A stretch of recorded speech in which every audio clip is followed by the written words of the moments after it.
Redshift here, doing my part to shift perceptions out of the pink and into the red. Good men, righteous men, fair men, compassionate men, loving men, loyal men have to be the most physically forceful, even to the point of exsanguination of enemies, because you have to make up for the inherent weaknesses of goodness. Like that line of Harry Potter when Dumbledore said, "Like your mother, you're unfailingly kind, a quality people never fail to undervalue."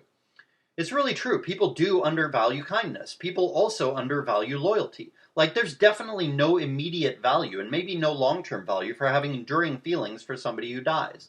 It takes a long time to prove that you're genuinely loyal. Because someone dies, your mom or dad or brother or friend or your wife dies, and only after you've been showing up to their grave every year for more than once a year, and doing so like year after year after year for several years, only then, especially 10, 15 years later, only then does it become obvious that you really did care for the person, or else you would not keep showing up every year.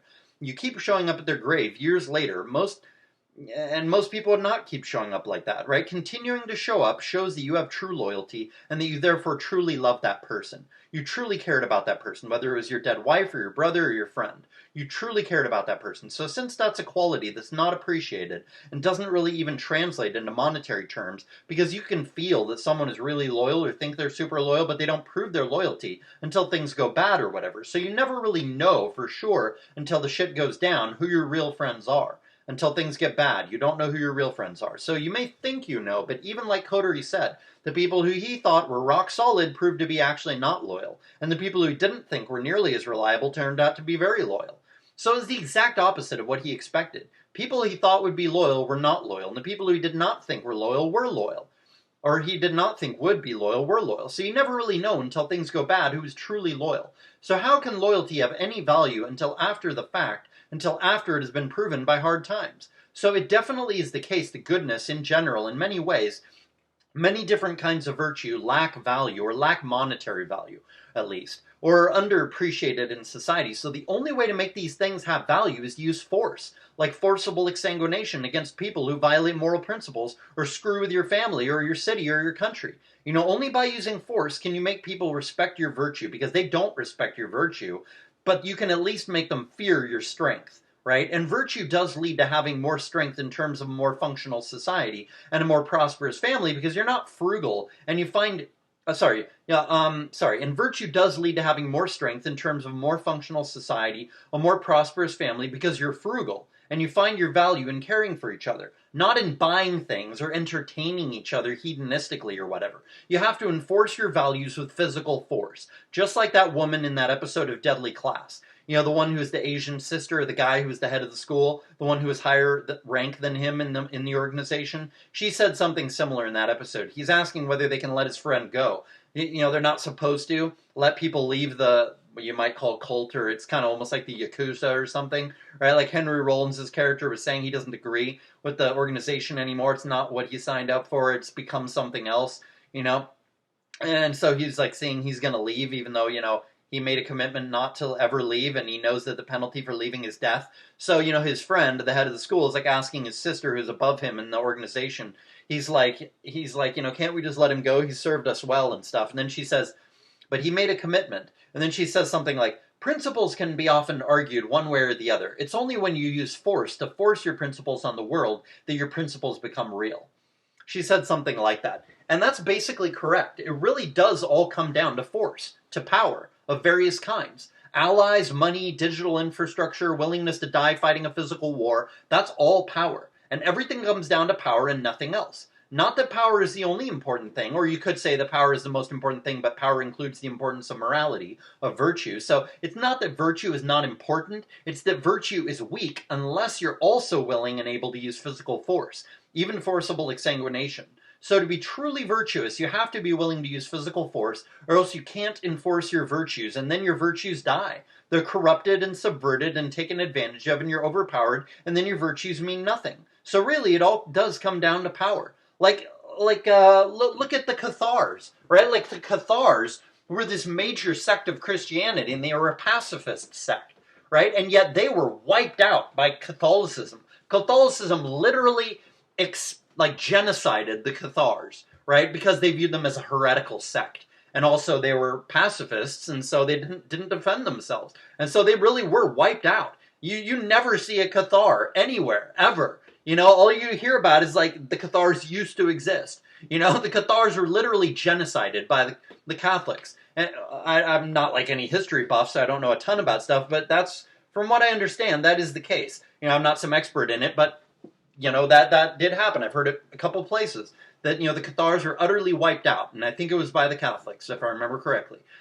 So, yeah, that's what happens if you're not willing to use force. Think of how much more peaceful Christianity would be if the Cathars had continued to exist and had become like, the third major sect of Christianity, like Catholicism, Protestantism, and Cathars, but because they were, unwilling to use physical force, not even to defend themselves, they were utterly wiped out. And now we only have two sects of Christianity, Protestantism and Catholicism, and both of them, for the most part, support violence, right? This is not a good thing, this support of violence is not a good thing, especially since, like, Christians support violence, and this is a bad thing.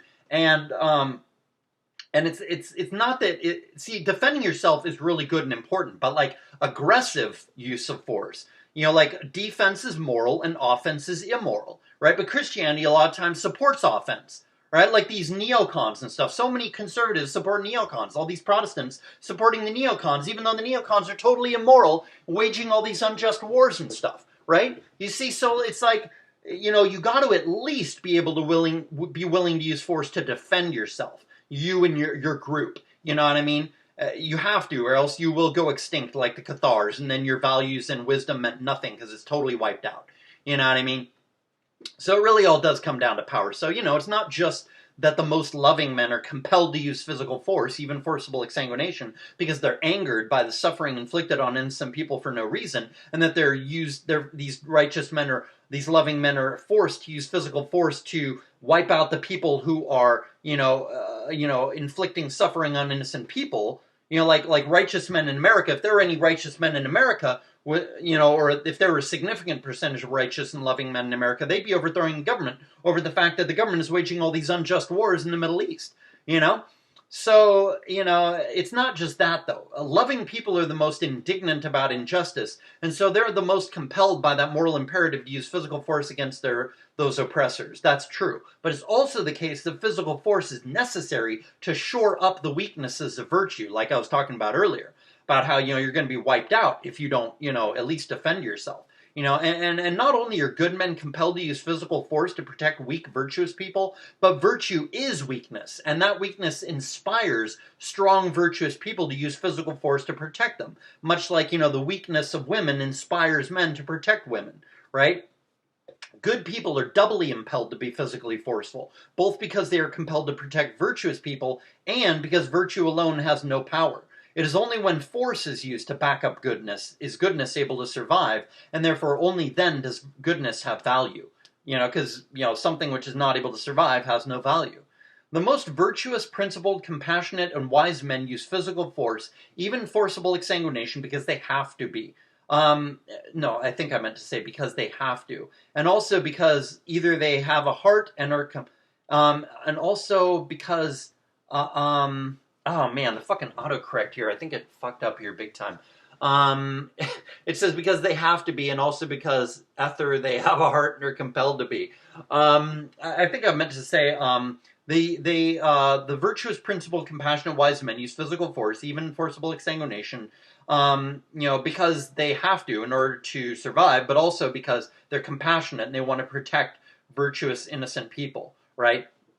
And virtue is inherently weak, soft, like, turning the other cheek. That's goodness, right? But that's weakness also, right? At least if you do it endlessly. So it's always going to be the virtuous people who are getting picked on that deserve the help. The best people don't fight back, and these are the people who most deserve help. But it's better to be strong so that you don't have to depend on the help of others. All virtuous people should be strong and courageous. This is important from a practical perspective. Virtue is only sustainable if it is also strong enough to fend off the predatoriness of bad people. And to fend off bad people, you have to use physical force, especially since bad people are insatiable. They always want more money, more sex, more status, more pretty much everything. And the more power they have, the more they use their power to get what they want. no matter how destructive they have to be in order to get it. And so top guys, powerful guys, rich guys often use physical force to get what they want. They don't care. They have never had loved ones blown up by bombs or burned with napalm. They've never had to live knowing a drone could fly overhead and bomb their house at any minute of any day, even though they've done nothing wrong. You know, these top guys have not had that experience, and so they are callous about war, and so they cause endless war to grow their own power and wealth. So the rich and powerful and evil are always quick to use physical force, even exsanguinating force. And so there is an ever-present need to, for virtuous people to be willing to use as much physical force. There's always a need, always, for virtuous people to use physical force, because there's always that insatiable and amoral desire of rich and powerful people, a desire which even makes them use violence to get what they want, And this is a bad thing. Using violence to accrue wealth is a bad thing, There would be no need for physical force if there were no evil people in the world. But since there are always evil people, and since evil people are always trying to use physical force, whether on an individual scale like a bully, or whether on a larger scale like the mafia, or whether on a global scale like the US government using physical force to oppress the world, in all cases it's true that evil people always use physical force. And so the need for good people to be able and willing to use physical force is a need that never goes away and will never go away until evil is bred out of human beings with genetic engineering, so that no one has psychotic genes, no one has callous genes, no one has, evil genes, no one has greedy genes, etc. Only when everyone is genetically engineered to be highly, highly virtuous, only then will the need for physical force disappear. Virtuous people are naturally more likely to turn the other cheek because they're patient and virtuous and they don't like to use physical force. But you have to be willing and motivated to use extreme force without loving it, without being sadistic, without going overboard, while being discriminating, etc. You have to be willing to be that way, because if you're getting off on the physical force of going overboard, then you're being evil. That's not good. That's not good at all. But if you're only using force to defend weak people, then I think it's a case of you're being virtuous. You're being virtuous because you're defending innocent people. You're defending gentle people. You're defending people who don't fight back easily or first or whatever. It's like turning the other cheek is good, but you should also be strong enough to fight back, so that you don't have to turn the other cheek endlessly. Or else you're just, if you turn the other cheek endlessly, you're just capitulating to evil. And then if you capitulate to evil, you're just emboldening and strengthening evil. Right?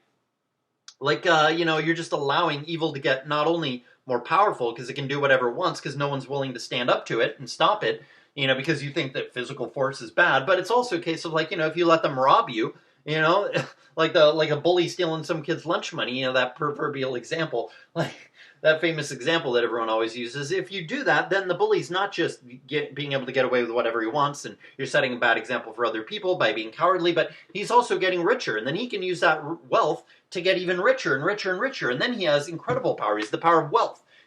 So really it is immoral, I would say, to turn the other cheek too many times. You should turn the other cheek once, maybe twice, maybe even 3 times. But after that, it's maybe even more times than that. But eventually at a certain point it's too much and you really need to stand up. You really need to use physical force to stop the person from doing the bullshit that they're doing, You should teach virtuous people to be strong, just like you should teach strong people to run away, subjugate their ego, and not let other people pull them into a fight. You have to balance people. You got to teach strong people morality, humility, patience, etc. But the people who are weak and gentle and kind and patient and don't like fighting, you got to teach them to be strong, to fight back. You got to teach them karate. You got to teach them to lift weights, etc. They don't need to be taught to turn the other cheek because that's naturally who they are. But you got to teach them to be strong. Whereas the other people who don't naturally turn the cheek, and they're naturally strong, they like lifting weights, doing karate, etc., and they don't want to turn the other cheek. Those are the people who you got to teach to turn the other cheek. Assuming, both those kind of people are naturally, fundamentally, basically decent people,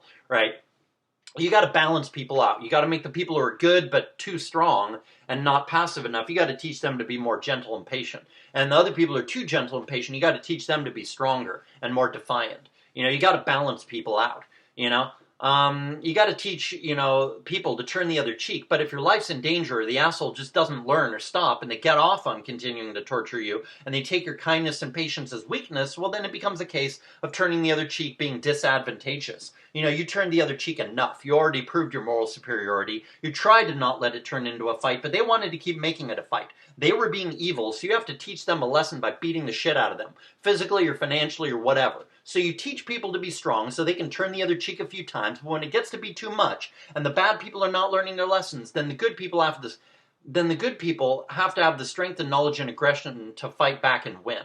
And when I say the virtue is weak, I don't mean that virtuous people are weak. I mean that in practical terms, in real world terms, virtue is weak compared to evil, because evil is willing to prey on virtue, and virtue is not willing to fight back against evil or prey on evil. But it actually takes significant strength to be a virtuous person. Psychological strength. Like turning the other cheek or being quiet or patient and not harboring thoughts of revenge is not necessarily an easy thing to do. Not even necessarily for virtuous people. Virtuous people are strong, but their virtue does not make them outwardly strong. It doesn't make them financially strong or physically strong. Virtues like frugality only make virtuous people financially strong if they're courageous enough to stand up to thieves, whether the mafia stealing by demanding protection money or the government demanding taxes, and remember, taxation is theft. And virtues like discipline and non-hedonism only make people strong if they're willing to direct that discipline and non-hedonism into doing exercise that makes their physical body stronger, etc., etc. So virtuous people are strong, but it's essential to be outwardly strong as well. And the only way to be outwardly strong is to have courage and make your physical body strong through exercise and to learn martial arts and to own guns and know how to shoot them and to have the courage to use them and amass wealth and do other things that amass strength of various kinds and which prevent you from being preyed on by bad people. And the moral rule of thumb is that good force is defensive. Defense is moral, but bad force is aggressive and attacks. Offense is not moral. Defense is moral. This principle is true on a global level when it comes to conflict between nations, and it's true on an individual level when it comes to fist fights between individuals. Whoever starts the fight is in the wrong. Whoever defends himself, even if he ends up thoroughly kicking the other person's ass, that person is in the right, because he didn't start it. He just defended himself. You need to have the strength to enforce the law of goodness. You're not making the law of the jungle or authoritarianism. I said making. I think I fucked up. I must have missed a word there or something. You need to have the strength to enforce the law of goodness. I think I meant, you're not making it a case of, it's just the law of the jungle. Like defending yourself and enforcing goodness is not the same as the law of the jungle, or authoritarianism even, right? But if the law of the jungle people, if those people who only believe in the law of the jungle, they're Darwinian, they don't believe in morality, they believe in being as predatory of an asshole as possible, those people, if they want to fight you on the law of the jungle level, then you can fight them on that level and win, and thereby force them out, or exsanguinate them, or otherwise permanently deal with them. Physical force is a morally neutral quality. The only way to stop evil physical force is with good physical force. And what makes it good or evil is who's being offensive and who's being defensive. And what's the intention behind it? Are you being, physically forceful out of a greed? Or are you being physically forceful out of a desire to defend your family and or your friends or your commune or whatever? You know what I mean? So what makes physical force good or bad is degree and the intention motivating it and who it's used against. It's not inherently good or bad, the physical force is not. In an ideal world, there'd be no need for physical force. Maybe we will have such a world in the future, but at present, physical force is necessary. Bad people always want to cheat and force things on people by threatening them with physical force, and that's where good physical force comes in. Physical force used judiciously and by good people. The way you get your way is by using physical force. Bad people use physical force, and so do good people. But good people only have to use physical force because evil people are using physical force first. Bad people use physical force endlessly because they're hollow and miserable and insatiable. So to stop them, good people have to use physical force against them. Bad people use physical force to get wealth, to preserve their wealth, and also to grow their wealth. And they never think that any amount of money is enough. If they have 10 million, they want 100 million. If they have 100 million, they want a billion. If they have $1 billion, they want $10 billion. If they have 10 billion, they want 100 billion. If they have 100 billion, they probably want to be the world's first trillionaire. Bad people will use physical force endlessly if you let them, including wage endless war, and the only way to stop them is to use physical force against them, which is why preserving the Second Amendment is so important. The elites never experience the horror of war, and so they romanticize it, acting like it's just a very useful evolutionary force. This is bullshit. War wastes money and thereby slows down technological progress and is therefore quite the opposite of what the elites think it is. It doesn't evolve humanity, it slows down the progress of all of humanity.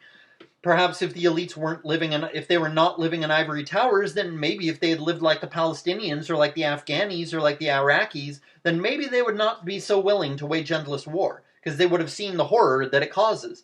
But they are deluded, and they are willing to wage endless war, and a few elites who are not in favor of physical force are usually those who fall more on the sexual degeneracy side of evil, and are super promiscuous and or inveterate cheaters, and some of them are evil hebophiles or ephebophiles or even pedophiles, and so they too are destroying the world, and their behavior necessitates that good people get their courage back and start using physical force to stop these bad people from using physical force and from being promiscuous or otherwise sexually evil.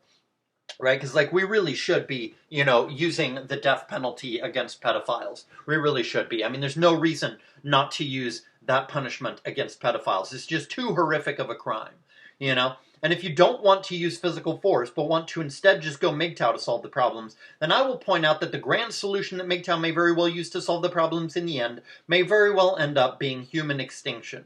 Yeah, MGTOW might solve all the problems, but it might do so by allowing evil to run rampant, unchecked, to the point where evil eventually takes up so much power and has so much control, and then eventually collapses on a global scale, and then there's nothing to save it. There's nothing to replace it. Its control and power is so great that nothing even exists other than the evil, really, and then the evil, just utterly collapses because of its non-sustainability, and then everything goes extinct. Everybody dies. Everything collapses. The nuclear power plants melt down, and then we all die of radiation over a period of 100 or 200 years. It's just, this is the grand solution that MGTOW, has faith in, but which MGTOW doesn't articulate or seem to understand. I mean, yeah, it might solve all the problems by bringing about human extinction. If things continue as they've been going and the poverty keeps increasing over the next 20 years, then people will soon start taking down skyscrapers like at the end of the movie Fight Club. And that's the rosy scenario. The less optimistic scenario is one in which people keep doing nothing, and then humanity ends up going extinct from everyone's cowardly non-action. Principled Americans are totally justified in doing the Fight Club thing and taking down government skyscrapers. And any sheeple who work for the government who end up exsanguinated as a result are not people who I feel sorry for, because people who work for the government are essentially stormtroopers. They're the bad guys. When a government is as evil as America's government, killing 200 to 400 times as many people as died in the Twin Towers, then this kind of overkill is the equivalent of breaking someone's ribs and legs and arms, all because they just slapped you on the back of the head. That kind of overkill proves how evil America is. That is exactly what we did by going into Iraq. We killed 200 to 400 times as many people as were killed in the Twin Towers. And so that just proves, like what would you think of someone if someone came up to someone and slapped him on the back of the head, not harming him at all, just open hand, back of the head slap. It's rude, might hurt a little bit, might sting a little bit, but, it doesn't even harm the person, probably doesn't even give them a bruise. But what if the person who was slapped on the back of the head turns around, punches the guy in the nose, punches him in the throat, starts kicking him and stomping on his head, stomping on his rib cage until he breaks 10 ribs? What would you think about a guy like that who went overkill like that just from getting slapped on the back of the head? You'd think that guy was a complete psychopath, right? Just an absolutely evil monster, right? Well, that's exactly what America did, and America is evil. That our overreaction to the Twin Towers is proof of how America is just pure evil. When a country is that evil, then it means that people, whether foreigners or the country's own civilians, are totally justified in taking out that government, no matter what means they have to use, even doing the Fight Club thing and taking out government skyscrapers. This has been Redshift, Peace Trucks for American Politicians, and Cowardly Sheeple.